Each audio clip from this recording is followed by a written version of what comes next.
விக்கிரமங்கலத்தில் மக்கள் தொடர்பு முகாம் 12 துறைகள் பங்கேற்பு. மதுரை மாவட்டம் சோழவந்தான் அருகே உள்ள விக்கிரமங்கலத்தில் வருவாய் மற்றும் பேரிடர் மேலாண்மை துறையின் சார்பில் சிறப்பு மக்கள் தொடர்பு முகாம் மிக சிறப்பாக நடைபெற்றது. இம்முகாமினை சப் கலெக்டர் உட்கர்ஷ் குமார் குத்துவிளக்கேற்றி அதிகாரப்பூர்வமாக தொடங்கி வைத்தார். இதில் தோட்டக்கலைத்துறை, வேளாண்மைத்துறை உள்ளிட்ட 12 முக்கிய அரசு துறைகள் பங்கேற்றன. முகாமின் ஒரு பகுதியாக பொதுமக்களுக்கு அரசு திட்டங்கள் குறித்த விளக்கங்கள் அளிக்கப்பட்டன.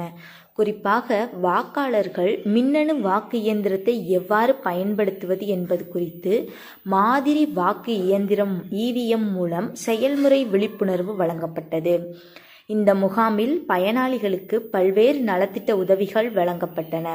மாற்றுத்திறனாளிகளுக்கு உபகரணங்கள் மற்றும் உதவித்தொகைக்கான ஆணைகள் வழங்கப்பட்டன. விவசாயிகளுக்கு வேளாண் உபகரணங்கள் மற்றும் மானிய திட்ட உதவிகள் வழங்கப்பட்டன. பொதுமக்களிடமிருந்து வீட்டுமனை பட்டா, முதியோர் உதவித்தொகை உள்ளிட்ட பல்வேறு கோரிக்கைகள் அடங்கிய மனுக்கள் நேரடியாக பெறப்பட்டன.